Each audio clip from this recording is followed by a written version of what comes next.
Hey everyone, welcome back to my YouTube channel. In today's video, I'm going to show you how to run a Pinterest ad campaign that you could drive traffic back to your Etsy store, to your Shopify store, or maybe you have your own small business. So if you want to learn how to run Pinterest ads, make sure that you watch all the way to the end because I am going to show you step by step how I do my own personal campaigns. Now, if this is your first time visiting my YouTube channel and you want to learn how to grow an impactful online business, don't forget to subscribe today. Don't forget to show me some love by liking this video and leaving a comment below with any questions you may have. So let's go ahead and dive in. So this is one of my many Pinterest accounts, and this one I actually have never ran an ad on. I usually do ads on my other Pinterest account, such as my health one, my finance one, and I also have one that's like a lady boss one, which is like for women, empowerment, etc. On those accounts, plus the other ones, I actually do run Pinterest ads account. This one, I wanted to leave it just organically to teach people that you can actually grow a Pinterest account. You can actually drive traffic to any destination. I drive traffic back to my blog, to my Etsy stores, to my email list, and to affiliate marketing without paying anything. So it is possible. A lot of people think, well, in order to make money for Pinterest, I have to spend money. And that's not the truth. You could actually do it organically like I have been doing it. So I roughly get about 3.6 monthly views, million monthly views. This month, I'm I think I'm averaging the last 30 days, like almost 9 million views. And I'll show you that in a few minutes. But this is all organic. I'm not doing anything but just pinning and marketing. That's it. Not even marketing, just pinning and that's it. So just keep that in mind that it is very effective to start. You can start making money organically. If you want to learn more on how to get started with Pinterest, if you have no idea how to use it, I actually have a Mastering Pinterest course where I teach you how to use Pinterest effectively all the way through. I teach you from the basics all the way to advanced. So I will leave the link on the comment section below as well as below the text box if you're interested in joining today. Now, I'm going to show you from my analytics. You guys could see I don't run any ads on this actual campaign right now. So I've gotten 9.46 million impressions in the last 30 days. And as you can see, it is all organic. This is all organic here. Paid 0. So I don't do any. Now this is going to change now because I'm starting to do, or I'm going to start doing paid ads. I already did 2 today, and then now I'm doing a 3rd one. So keep in mind that this is all organic, which is amazing. And the first thing I want to talk about before I show you how to do an ad, one of the important things that you have to do as a business owner is that you need to track where your sales are coming from. If you do a Pinterest ad and you don't add any tags to them to track where your sales are coming from, you might see an increase in traffic coming back to your Etsy store or maybe to your blog, and you might end up with a couple more sales. But how do you know that those sales actually came from Pinterest? And how do you know that they didn't come from the Etsy search results or from Google search results, right? How do you know? But you need to do trackings. And there's 2 types.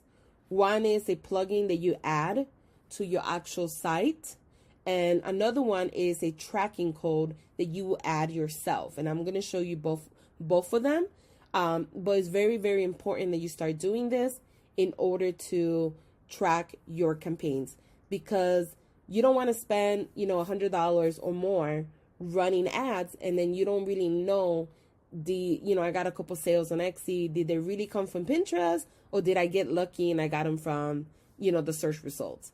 And I know that on Etsy it gives you the stats and it tells you where your traffic is coming from, but doesn't really tell you where your sales coming from, basically. So it might tell you, from Pinterest you drove 200 people this month, but it's not going to tell you out of those 200 people, 7 people bought this item. It's not going to pinpoint it. So you need to add conversion tracks in order to be able to say, okay, I spent $100. And then when you look at your analytics on Pinterest, it'll say, I spent $100. Out of $100, I got 30 sales, and it converted this amount of money, right? Depending on what you're selling. I made, let's say, $300 in sales, etc. So that's the reason why you want to do that. It's very simple to do. All you have to do is go to ads and conversions. If you click here, I won't click on mine now because I already set mine up so it has like a tag manager, and I don't want people stealing that or doing any harm to my account. But when you go in there, it's going to give you different options based on what you have, whether you have WordPress, whether you have Shopify, whether you have Etsy, whether you have a different platform where you sell your products and services. So you will pick the one that goes with your service. So if you're an Etsy seller, you will pick the Etsy one. And from there, it's going to give you step-by-step instructions on how you could track your sold items and how to do so. It's very, very simple to use. If for some reason you're still having difficulties, it has a contact button. You can reach out to Pinterest directly, or you could hire like a web developer to do it for you if you have a website. If you own a website, it's pretty simple because it gives you a plugin that you download. You download that plugin, you upload it to your WordPress as a plugin, and from there you're able to use the code that you will get from here and put it in your website to track your events and your conversions. So, but it will tell you step by step on how to do it. So I don't want to confuse you on that, but it is really important that you start tracking where your sales are coming from. So that would be the first step. The second step is deciding what pin you want to use. So make sure that the pin is, vertical, that is at least 1200 by 800 pixels. That's attractive pin. That is something that people will want to go ahead and click on to learn more about your product and service. So once you're ready to do the ad, you will click on ads right here, and you will click on create ad. And from here, it's going to take you to the ad campaign. Another important thing about creating ads is that you have to have a Pinterest business account. If you don't have a Pinterest business account, it won't let you set it up. So just keep that in mind. So here, what I'm going to do is I'm going to type in the name of the campaign. So I'm doing an Etsy free course, and I'm going to put 2 here because I already did one earlier today. And keep in mind, once you're tagged, because it could take up to 24 hours for Pinterest to verify your tag. Once your tag is verified, because we're tracking sales, this is the one that you want to do. If you're doing a different campaign like brand awareness, you want more views on your videos, maybe you have your own company, you have like an app that you want people to install. Maybe you just want traffic, right? You're trying to collect, you just want the traffic. If you're trying to collect anything, whether it's email purchase, this is the one that you want, conversions. So for this video, we're going to do traffic. I'm going to continue. I'm going to leave. You could always do ad groups. Ad groups is when you do multiple ads to test the ad. So you'll do let's say you do 4 to 6 different ads within that same ad group. And this is it's just to test different stuff. I do recommend doing that, testing out different ads. You could do them individually or you could do them together. I like individually. Together, it gets a little chaotic for me, so that's why I don't do them together. But essentially what you want to do is that you want to run ads, and you want to do anywhere from you want to do anywhere from 2 to 6 per ad. So if you do one ad today that you're selling, let's say coffee mugs, you want to test that ad 6 times. You want to do 6 different ads with 6 different marketing, 6 different targeting, audience, etc. And then you run that from 24 to 48 hours to see which ad performed better. The ones that perform good, you keep them and you double your budget. The ones that don't perform good, you would turn them off because that shows you that those people didn't really interact with them. This is how you find which ads work better for you and which ones don't. If you just run one ad and it doesn't perform well, you cannot say, oh, well, Pinterest doesn't work. It's because you didn't test out enough ads. It's almost like pinning. When you pin on Pinterest, you'll pin let's say in a year, let's say you pin 800 pins. Not all 800 are going to be really great pins. People engaged. You're going to get maybe out of the 800, maybe 150 that are your top contenders, are the ones that people are repinning and sharing And it's based on your title, it's based on your engagement, on your pin engagement, what you wrote in it. Is based on the visual aspect, what type of picture you pick. And that shows you, okay, this is a content that people are engaging with more. So let me create more of that content. It's kind of the same thing with ads. These ads are performing really, really great. Let me make more of these, but these are not really doing that great. So let me not do them no more. And you kind of want to do that, but doing 1 or 2 ads is not enough to say, oh, I give up. So just keep that in mind. This part right here, we're not going to use today, but this part is basically, you could create an audience that's similar to one that you currently have. So if you have an email list, if you have, let's say you want to use your website visitors, like the pixel from your website, you could do that, and it will create it's almost like a lookalike audience similar to the one that you currently have. And the benefit of that is that if you create a lookalike audience of people that already show the interest or already purchased from you, it's going to find people, very similar people. So your conversions will be higher. Your cost per click also will be higher as well. So just keep that in mind. I'm promoting the Etsy, right, free course. So because Etsy is not in the list currently right now, what I'm going to do is I'm going to pick do yourself and craft. Make sure that whatever interest you pick is very relevant to what you currently sell or what you're trying to promote. And then from here, I'm going to pick 25 or more keywords. So I'm going to say selling on Etsy because I'm pretty much promoting a course where I help you get started on Etsy. So I'm going to pick this one because it is a course on digital prints. I'm going to pick, let's see, how to Etsy, make money on Etsy, Etsy business starting on Etsy, Etsy business. Let's see. What I suggest is that once you start collecting these keywords, you copy them, put them in an Excel sheet so you could reuse them later on. And that way you don't have to keep adding them. You already have them and you can just copy and paste and it'll be a lot quicker. So I'm going to pick all of these that are related to what I'm selling or what I'm promoting. How to start an Etsy, what sells on Etsy ideas. Let's see. Right here, how to be successful on Etsy. No, not that one. Let me delete this one because I'm not trying to. Okay. It said best Etsy shops, and that's not like my course. Etsy selling tips, that's a good one. Etsy tips. What sells on Etsy? Let's see. Etsy selling on Etsy. Alrighty. So these are the 25 that I'm going to pick for now. Make sure that everything that you pick is relevant to what you sell. So let's say you sell coffee mugs. You would put here coffee mugs. Be very specific. And then just pick the ones that are what people would search for if they're buying a coffee mug, right? So best mugs, boom, that's a good one. Coffee mug ideas, that's a good one.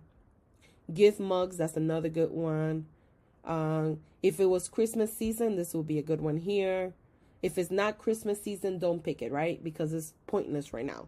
The search volume for that is going to go low because no one's really searching for it. And kind of go through them and then try to get at least 25 or more. I wouldn't go too like overboard with keywords because the more keywords you pick, the higher the cost per click. So I always stick between 25 and 35. If you want to do more, you can, but just keep that in mind. Your cost per click will go higher. Now, gender is basically who is your target audience, right? So for me, is more a female. So I'm going to pick female. However, keep in mind that if you are just starting a campaign, right? And you don't know who is your target audience, you have no idea. What I would do is I would be very broad with it. I would put all genders, all ages, all US. I will pick English here because you don't want to like promote your products to someone who speaks Spanish like me, right? If they don't know English, right? So you want to promote it in your own language. But I would leave these very broad. The reason why I'm saying that is because if you run ads for the next, let's say 30 days, you run this ad, even if you just spend $1 a day, at the end of 30 days, you're going to have a lot of data collected from Pinterest. And it's going to tell you people that interacted with your ads are between the age of 25 to 45. There were more females than male. They live in this city, etc. So based on that information that you get after collecting the data, that's when you redo the ad again. And then from there you pick, okay, so more females than men. So I'm just going to target females only. The age group was 25 to 45. Wow, I'm surprised. I thought it would be younger, right? Depending on what you sell. So you pick the age. Oh, so US, Canada, these whatever countries, right? Interacted. You pick those. And that's what you want to do. So if you don't know who your target audience is, maybe you have a slight idea, but you're not 100% sure. Just leave it very broad. Let Pinterest do its thing. It will show your ad to everybody and anybody. Let them collect that data. Wait at least 30 days, I would say. Don't jump the gun and like look at your data tomorrow if it's updated. Wait at least 30 days. Take that information, and when you run your second, third ad, use that information and run it to those particular people. That's the best way to get started. For me, is more female. My age group is between 35 to 64. I do all US and English. I do all devices. Also keep in mind, once you have the data, you're able to see, okay, you know, mobile web didn't do that great for me, or web didn't do that great, but on Android tablet it did great. On iPhone I got a lot of clicks, a lot of conversions. So for now, if you're starting, do all devices. Majority of times all devices does really, really well. Certain niches it really doesn't. It just depends on what you sell. Now here, this is a trick one. If you're starting, do it all so you can kind of test it out. I'm actually doing search. I want somebody that types in how to do Etsy, and I want my pin to pop up. The reason why I'm doing search is because I tested both browse and search always performed better for me. Every niche is different, so just keep that in mind, but search performed way better for me. I'm going to do $5 per day. You could do $1 per day. You could do $10 per day. You could do $30 per day or more, depending on how much you want to spend. And then this is the cost per bid. It lets you adjust it if you want to. It really depends. Sometimes if you change it here too low, it won't let you run an ad. So just keep that in mind. I'm going to do 10 cents and hopefully it'll let me do it. So this is like what I'm telling Pinterest is that the maximum cost per click that I want to pay is 10 cents. Now they're recommending that a bid of $1.91 per click is a very competitive bid on my particular niche. I think that's pretty high for me, because if I'm spending $5 a day, you know, 3 clicks, I'm done, right? So I don't want to spend that much. However, they did adjust it to 82 cents, which was the prior one before I put 10 cents, which is like medium. I'll get medium traffic, which is not that bad. I want to push my luck and see if I could do 10 cents. We'll see now if it's going to let me or not let me. So from here, I'm going to pick the board where I'm doing my campaign from. See if I find it right here. You could also, by the way, guys, if you have a particular pin that you want to promote, you could go to the actual pin. You could copy this code right here on the URL, and that's considered your pin ID number. So then when you go up here, you could do a search. You could put your pin ID and it searches the pin. So I'm going to pick this one because that's the one I want to do. Now what I want to do is I'm going to edit the pin, and I'm going to change the actual link. So this is the link that it has right now. Well, how do I know if I got email conversions from this, right? Just from the link, because this link I have it everywhere. I have it in my YouTube channel. I have it in my Instagram. I have it in my email list. I have it in my newsletter, etc. Right? So what I'm going to do is you will go to Google and you will type in campaign builder URL. And you will click here. And all you need to do is put in your URL here, which it was already saved. And your campaign source, depending on what you're advertising, because you could use this in any platform. We're advertising on Pinterest, so I'm going to put Pinterest.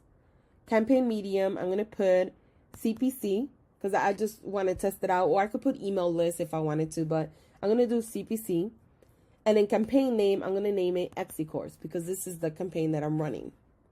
And you could do Xe Course 1, Xe Course 2, or you could do coffee. Let's say you're promoting a coffee mug that has a dog, right? So it has a pug. So you could do coffee mug pug 1, coffee mug pug 2. That way, later on, you could see which pin, right, drove you the most sales, and you could see which pin it was because you have 1, 2, 3 to kind of separate from each other.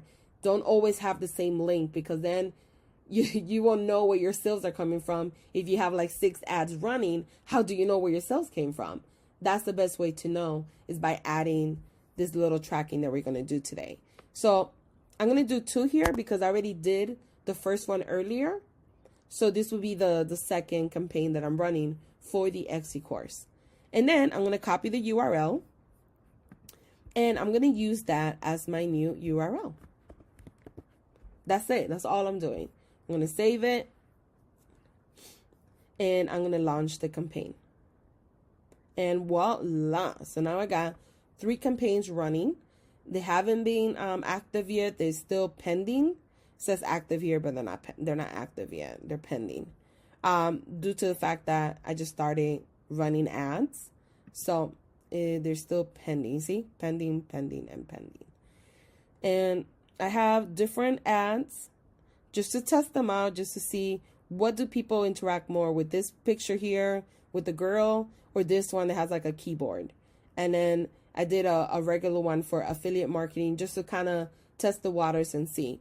But this is how simple it is to run a Pinterest ad. I think the most important part that you shouldn't miss is adding the tag that goes along with whether it's Etsy, Shopify, your website, following the steps that Pinterest tells you when you go to ads and conversions, following those steps, and then setting up the ad campaign. I hope you guys enjoyed this video. I will give you guys an update in a couple days. Maybe I'll wait like a week at least or 2 weeks to kind of let them perform better than 2 days. That's not enough information.